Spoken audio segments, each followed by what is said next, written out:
بسم الله الرحمن الرحيم، وصلى الله وسلم وبارك على أشرف المرسلين سيدنا ومولانا محمد سيدنا محمد شرف المخلوقين وعلى آله وصحابته والتابعين ومن تبعهم بإحسان إلى يوم الدين. اللهم لا علم لنا إلا ما علمتنا إنك أنت العليم الحكيم، ومن اعتصم بالله فإن أصدق الحديث كتاب الله تعالى، وخير الهدي هدي سيدنا ومولانا رسول الله صلى الله عليه وآله وسلم، وشر الأمور محدثاتها، وكل محدثة بدعة، وكل بدعة في الدين ضلالة، وكل ضلالة في النار.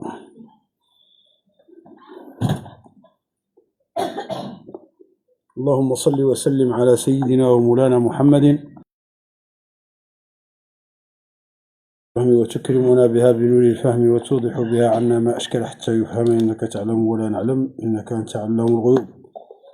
اللهم صل وسلم على سيدنا ومولانا محمد صلاة تخرجنا بها من ظلمات الوهم، وتكرمنا بها بنور الفهم، وتوضح بها عنا ما أشكل حتى يفهم، إنك تعلم ولا نعلم، إنك أنت علام الغيوب.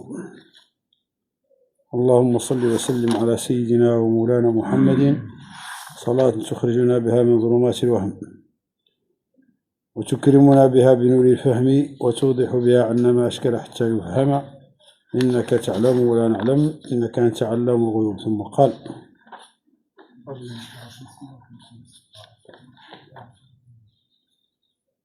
وحدثني يحيى عن مالك عن ابن شهاب عن سالم بن عبد الله قال: كتب عبد الملك بن مروان إلى الحجاج بن يوسف: ألا تخالف عبد الله بن عمر في شيء من أمر الحج؟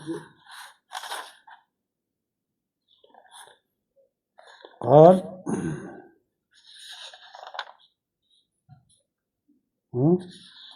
ألا تخالف عبد الله بن عمر في شيء من أمر الحج؟ قال بأداة الاستفهام. ألا يعني هذا أمر من أمير المؤمنين للحجاج بأن لا يخالف عبد الله بن عمر، يعني لا بد أن يقتدي بعبد الله بن عمر ويأتمر بأوامره، لأن الأمير يأتمر بأمر العلماء، لا سيما إذا لم يكن الأمير عالما أو كان من هو أفضل منه في العلم، فينبغي أن لا يقطع أمرا إلا بمشورة العلماء. وطبعا أن كان في الحج يؤمر على الحجاج أميرا، فكما أن النبي صلى الله عليه وآله وسلم في زمانه عندما حج كان هو أمير الحج، وولاه بعد ذلك أبو بكر وعمر، فكانوا يتولون أمر الحج. فالحجاج بن يوسف لكن لا يقطع أمرا، ويجب عليه أن يسمع لعبد الله بن عمر رضي الله تعالى عنهما، لا بد أن يسمع له ويأتمر بأوامره. فقال: لا تخالفه في أمر أمر به أو رأي أشار به. قال: وحدثني عن مالك عن ابن شهاب عن سالم بن عبد الله إنه قال: زيد كتب عبد الملك بن مروان هو أمير المؤمنين، والحجاج هو كان أميرا على الحج بتكليف من أمير المؤمنين عبد الملك بن مروان. قال له: ألا تخالف عبد الله بن عمر في شيء من أمر الحج. وطبعا هذه مش سياسة، وكانوا يعرفون قدرا للعلماء، فنحن اليوم يبعثون المرشدون الذين يرشدون الحجاج بأمر من ولي الأمر، بأمر من ولي الأمر. هؤلاء الحجاج المرشدون ينبغي أن ترجع إليهم الكلمة في الحج، فهم الذين يفتون الحجاج. إلى اليوم موجودة. فكان زمان الأمير كانوا يقطعون أمرا إلا بالعلماء، وهذه أمر جميل، هو فيه التأسي بالسلف الصالح من خيرة هذه الأمة. فلأن الحجاج كثرهم لا يعرفون مناسك الحج ولا يراعون حرمة للحرم، فينبغي لهم أن يعلموا. لذلك شرعت خطبة عرفة ليتعلم الناس كيف يقضون ويؤدون مناسكهم في ذلك اليوم. شرعت الحج، وأما هي لا علاقة لها بالصلاة، يعني خطبة عرفة. قال: فلما كان يوم عرفة جاء عبد الله بن عمر حين زالت الشمس وأنا معه، فصاح به عند أي فصاح به، أي نادى عليه يا حجاج، وهو في داخل بيته أو خيمته، فناداه عند سرادقة. أين هذا؟ السرادقة قيل هو، احنا نقول له كما الحوش نتاع الدار بدون سقف، يسموه السرادق، أو يسموه كما قال بعضهم الفسطاط. والفسطاط كان معروف، واليوم فسطاط مصر موجود، يعني حوش حول البيت، وكان الخيمة يديروا لها ضراء بدون سقف، هذا يسموه السرادق. فناداه من وراء سرادقه أو سرادقه، عند سرادقه هو الضمير يعود على الحجاج. إيه؟ أين هذا؟ فخرج عليه الحجاج. أين هذا؟ وينك؟ العلماء الذين لا يخافون في الله لومة لائم، العلماء العاملون الربانيون، ناهيك أن يكون هو عبد الله بن عمر رضي الله تعالى عنه ابن أمير المؤمنين رضي الله تعالى عنه. قال له: وراك؟ اخرج. علاه؟ قال: فخرج عليه الحجاج وعليه ملحفة معصفرة. الملحفة هو ما يلتحف به، احنا ذا واحد اللحاف يديروا العريس في العرس يلتحف به، يديروا في رقبته أي شيء. ما والنساء يلتحفن بالإزار، عندهم الإزار الملحفة. جاء رجل يشكو زوجته لبعض العلماء، قال له: ما تسمعني وما تطيعني. فقال له: زوجتك تخرج من البيت؟ قال: لا، ما تخرج. قال: وإذا دعتها الضرورة للخروج ماذا تلبس؟ قال: تلبس الملحفة، يعني تلتحف وتغطي جميع جسدها ولم يبدو منها شيئا. فقال له: اذهب فقبلها بين عينيها، فإن مثل هذه قليل. هذا في زمانهم، فماذا نقول في زماننا؟ ما تسمع، ما تطيع، وإذا خرجت تخرج ببطويلها وتخرج بتركها كأنها رجل، ولا تستطيع أن تفرق بينها وبين الرجل إلا إذا أقبلت عليك ورأيت صدرها. أما أن تفرق بينها وبين الرجل قد لا تستطيع بأي أمر من الأمور.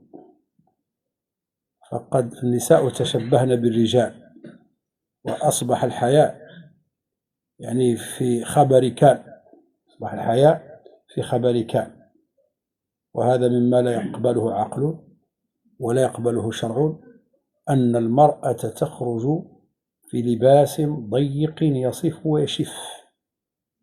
ومن يرضى لذلك ومن يرضى بهذا لزوجته أو ابنته فهو ديوث. لأنه يقر الفاحشة، وأكبر الفحش هو أن تخرج المرأة متبرجة بهذه الصفة المزرية. وأسأل الله سبحانه وتعالى اللطيف الخبير أن يلطف بأمة النبي الكريم صلى الله عليه وآله وسلم. قال: فخرج عليه الحجاج وعليه ملحفة معصفرة. ملحفة بكسر الميم وإسكان اللام، ملحفة بكسر وإسكان اللام، ملأة يلتحف بها. قال الحافظ: إزار كبير. فقال: ما لك يا أبا عبد الرحمن؟ فقال الرواح: إن كنت تريد السنة. هذا الإزار كان معصفر، أي فيه الزعفران، وهو ممنوع بالنسبة للحجاج، ولكن عبد الله بن عمر لم ينهاه عن ذلك. قالوا: لماذا؟ قال: الحجاج فاسق، يقتل أنفسه بغير حق، ويسجن الناس ظلما، ويزهق الأرواح، فهو من أكبر الفساق. فهذه في الزعفران لا يساوي شيء مع فسقه ومع فجوره.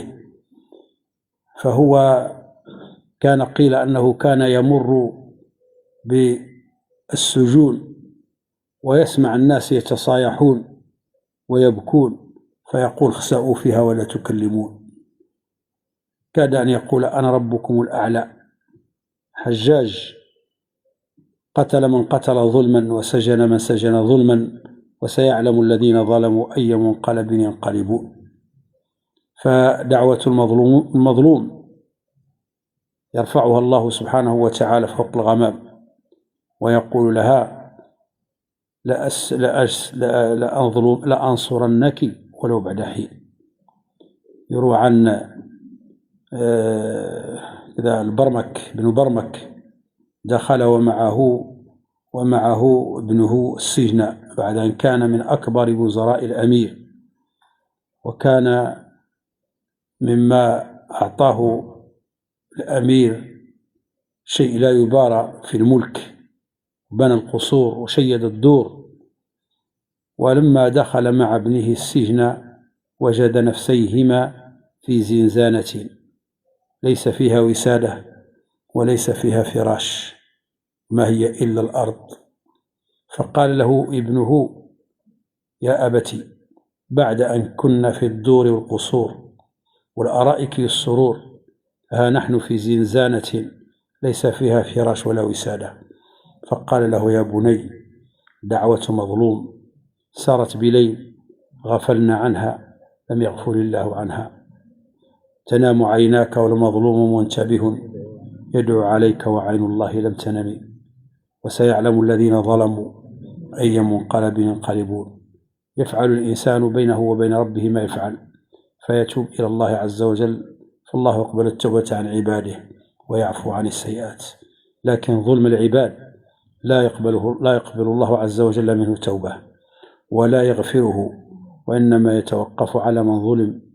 وقال صلى الله عليه وسلم: يتجلى ربنا يوم القيامة باسمه المنتقم حتى لا يدع حق الشاة القرناء في الشاة العجماء. هذه الحيوانات، فما بالك بمن أكرمه الله عز وجل بالعقول. يطغى أحدهم على الآخر ويظلم الآخر، يأكل ماله، يسب جده، يسب أمه، يشتمه، ويأكل ماله ويضربه وما إلى ذلك، ثم يأتي يوم القيامة بهذه المظالم. هذا سبب لجحيمه. تصور وأنت مظلوم محقور، كيف تقضي ليلتك بهذا الظلم الذي حل بك؟ لا تستطيع النوم، بل تقوم الليل تبكي من حرارة الظلم، وذلك المظلوم آمنا مطمئنا. فنسأل الله سبحانه وتعالى أن يخرجنا من هذه الدنيا لا لنا ولا علينا يا أرحم الراحمين. فقال: ما لك يا أبا عبد الرحمن؟ قال الرواح: إن كنت تريد السنة. قال الرواح أي عجل بالرواح، نمشوا، لأنها إذا أردت السنة. شوف، قال له: إن أردت السنة، على باله باللي ما على بالوش بها إذا كان بغيت السنة. لو كان رجل آخر لم يخاطبه بهذا الخطاب، وإنما يخاطبه بخطاب لين، يخاطبه على ما سبق في علمه بأنه يحب سنة النبي عليه الصلاة والسلام. لكن قال له هنا إذا أردت، كما بغيت ريح، كما بغيت السنة ريح. لكن الحجاج لأنه عنده الأمر من الأمير المؤمنين لا يستطيع أن يعصي، لأنه كان ذليل حقير بين يدي أمير المؤمنين عبد الملك بن مروان، فلا يستطيع أن يرفض له طلبا ولا أن يعارضه في كلمة. لذلك لا يستطيع أن يرد شيئا على عبد الله بن عمر أو أن يعصي له أمرا، لأن الأمر من أمير المؤمنين. فلذلك قال له أمهلني، أخرني، اسمح لي شوي حتى أغتسل. وهنا انتظره عبد الله بن عمر ونزل عن دابته، قيل لأن الغسل لدخول مكة مستحب، دخول مكة مستحب، فلذلك انتظره، أو مستحب، أو هو من سنن الحج. الإمام ابن عاشر يقول: إن جئت رابغا كواجب إذا وصلت للبيوت فتركات البية وكل شغل يسلك. جئت رابغا يعني كاين غسلين: غسل الإحرام وغسل الدخول البيت. يعني من السنة أن يغتسل إذا طال بينه العهد بينه وبين الإحرام. وفي رواية ابن وهب قال له: إن كنت تريد أن تصيب السنة، لكن بغيت باش تصيب السنة أو توافق سنة النبي عليه الصلاة والسلام، أي عجل يلا نروح. قال ابن عبد البر: هذا الحديث يدخل عندهم في المسند، لأن المراد سنة رسول الله صلى الله عليه وسلم إذا أطلقت ما لم تضف إلى صاحبها كسنة العمرين. يعني إذا أطلقت السنة فالمقصود بها سنة النبي عليه الصلاة والسلام إذا لم تضف. أما إذا أضيفت خلاص انجل الأمر. أما إذا أطلقت السنة هكذا فلا يقصد بها إلا سنة سيد المرسلين صلى الله عليه وآله وسلم. قال: فقال: هذه الساعة؟ فقال: نعم. قال: فأنظرني حتى أفيض علي ماء ثم أخرج. قال: هذه الساعة يعني هذا وقت الهاجرة، يعني وقت. فقال: نعم، هو وقت الرواح الموقف، لحديث ابن عمر أيضا قال: غدا رسول الله صلى الله عليه وسلم حين صلى الصبح في صبيحة يوم عرفة حتى أتى عرفة فنزل نمرة، وهو منزل الإمام الذي ينزل به بعرفة، حتى إذا كان عند صلاة الظهر راح رسول الله صلى الله عليه وسلم مهجرا فجمع بين الظهر والعصر ثم خطب الناس ثم راح فوقف.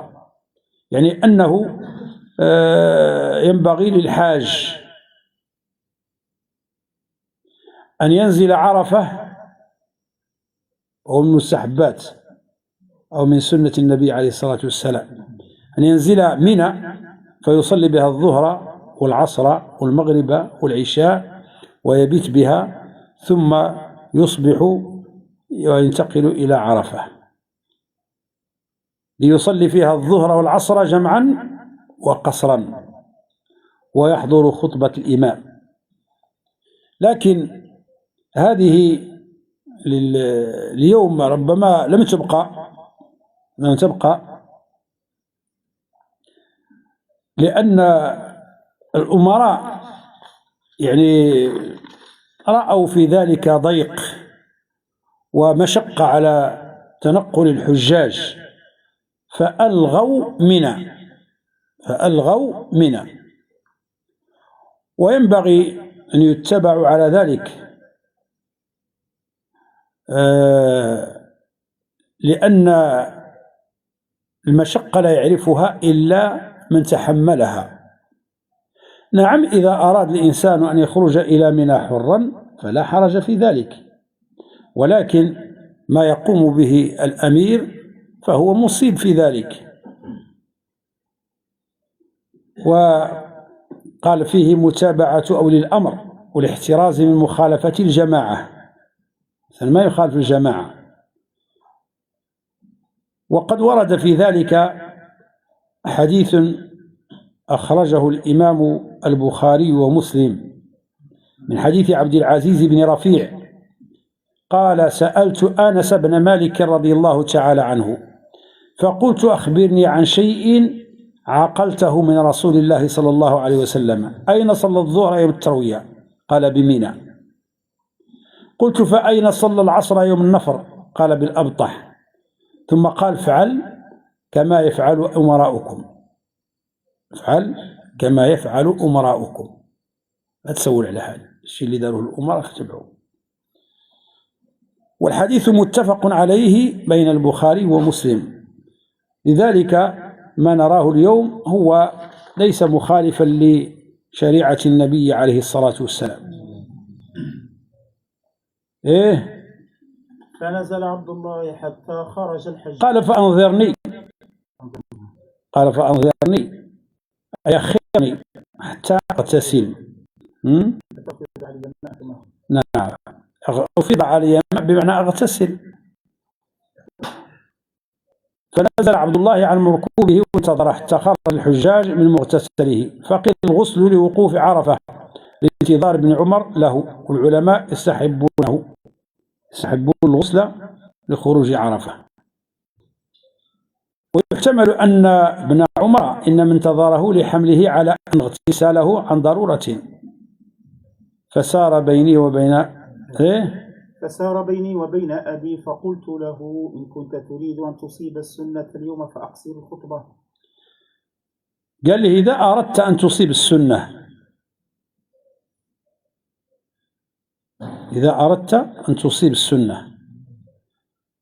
فأقصر الخطبة. طبعا قصر الخطبة هي من فقه الإمام، فلا يطيل في الخطبة في أي خطبة. وطبعا أن ما نشاهده من كثير من الأئمة يجعلون في الخطبة قرابة نصف ساعة حتى يشوشوا على المستمع، وكأنه أراد أن يلقي له في تلك الخطبة كل شيء، خطبة جامعة.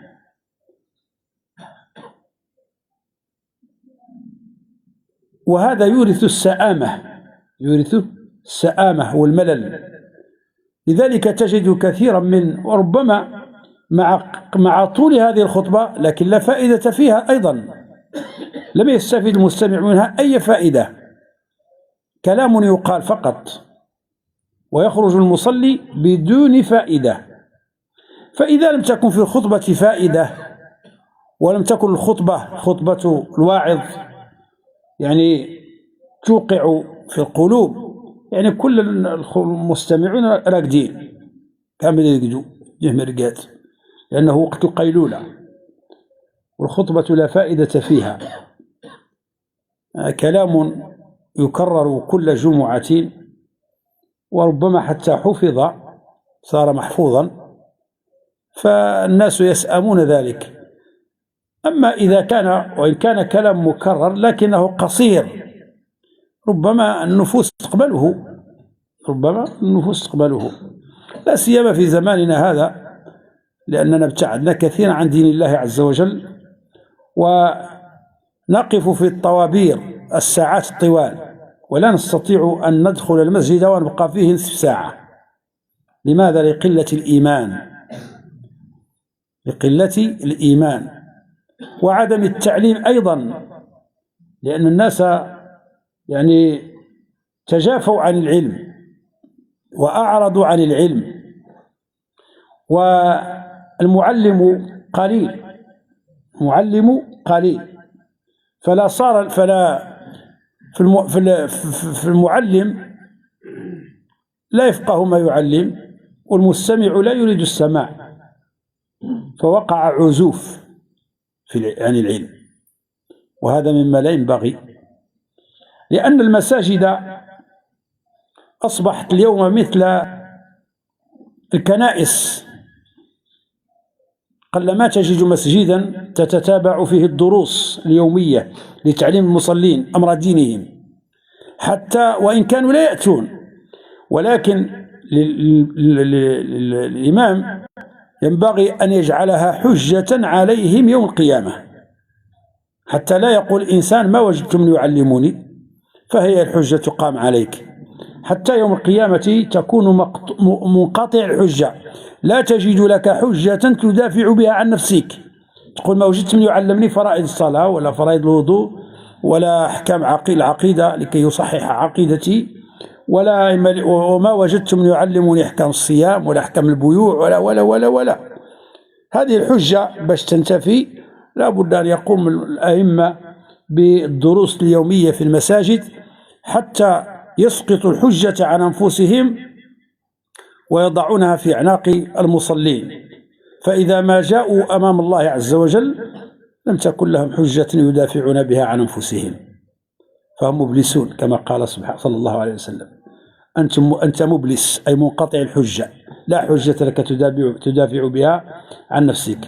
قلت صبحت المساجد كنائس، دير الطقوس نتاع ديك العبادة اللي اعتدناها وخلاص كالعادة ونهربوا. كاين اللي قاعد في بعد الصلاة دقيقة، وكاين اللي ما قاعد يقول السلام عليكم مش هكا ونوض على روحه، وسبحان الله العظيم نسأل الله العفو والعافية، نسأل الله العفو والعافية. أعوذ بالله من زمان، أعوذ بالله من هذا الزمان، أعوذ بالله من هذا الزمان، شيء داله الجبين، اللهم المستعان. زيد.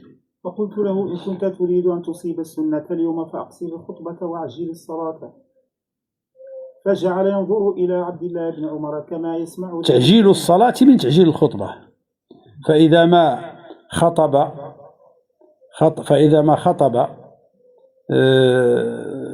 خطبة قصيرة صلى في وقت قصير، وإذا ما قدم الخطبة قدم الصلاة، وهكذا. فلما رأى ذلك عبد الله بن عمر قال: صدق، يعني صدق المتكلم. قال ابن التين: أطلق أصحابنا العراقيون أن الإمام لا يخطب يوم عرفة، وقال المدنيون المغاربة يخطب، وهو قول الجمهور، ومعنى قول العراقيين أنه ليس لما يأتي به من الخطبة تعلق بالصلاة كخطبة الجمعة، يعني خطبة يوم عرفة مش كخطبة الجمعة، لأن خطبة الجمعة وخطبة العيدين مربوطة بالصلاة، وقال صلى الله عليه وسلم: أيما صلاة فيها خطبة فإنه يجهر بها، فصلاة الجمعة في النهار لكنه يجهر بها، وصلاة العيدين فيها خطبة يجهر بها، وأما صلاة خطبة عرفة فإن الإمام لا يجهر في الصلاة يسر. لذلك قالوا: لا تعلق للجمعة بالخطبة بالصلاة، معنى تعلق، وإنما الخطبة للتعليم هنا، خطبة للتعليم، فما عندهاش تعلق بالصلاة، مفهوم؟ لذلك كانت مستحبة. شو الساعة؟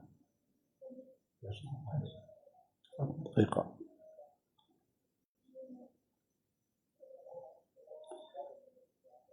هكذا قال: وكأنهم أخذوا من قول مالك: كل صلاة يخطب لها يجهر فيها بالقراءة، فقيل له: فعرف يخطب فيها ولا يجهر بالقراءة؟ فقال: إنما تلك للتعليم. الصلاة بمنى يوم التروية. وعجل الصلاة، هكذا رواه الجمهور كيحيى بن القاسم بن وهب، ورواه القعنبي بن يوسف وأشهب وعجل وقوي غير ذلك.